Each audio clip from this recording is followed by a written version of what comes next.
ইশরাক হোসেনকে মেয়রের দায়িত্ব বুঝিয়ে দেওয়ার দাবিতে আজও আন্দোলন হয়েছে নগর ভবনে।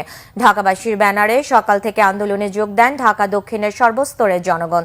এছাড়া নগর ভবনের যাবতীয় নাগরিক সেবা বন্ধ রেখে আন্দোলনে যোগ দেন সিটি কর্পোরেশনের কর্মকর্তা কর্মচারীরা। সকাল থেকে ঢাকাবাসীর ব্যানারে খণ্ড খণ্ড মিছিল নিয়ে জড়ো হন বিপুল সংখ্যক মানুষ।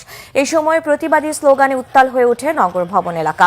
আদালতের রায় অগ্রাহ্য করে এবং স্বাধীন নির্বাচন কমিশনের গেজেট অনুসারে মেয়রের দায়িত্ব বুঝিয়ে না দেওয়ায় স্থানীয় সরকার মন্ত্রণালয়ের উপদেষ্টা আসিফ মাহমুদের পদত্যাগ দাবি করেন আন্দোলনকারীরা।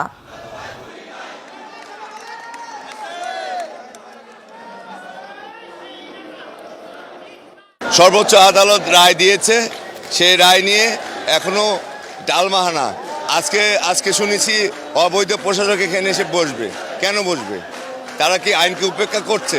আইনকে মানছে না। ইঞ্জিনিয়ার ইশরাক হোসেন সাহেব যদি ঢাকা শহরের নগরপিতা হয়, ঢাকাবাসী সবচেয়ে ভালো থাকবে। অতীতের সরকারগুলোর থেকে ইশরাক সাহেব ঢাকা শহরে সর্বোচ্চ ভালো কাজ করবে।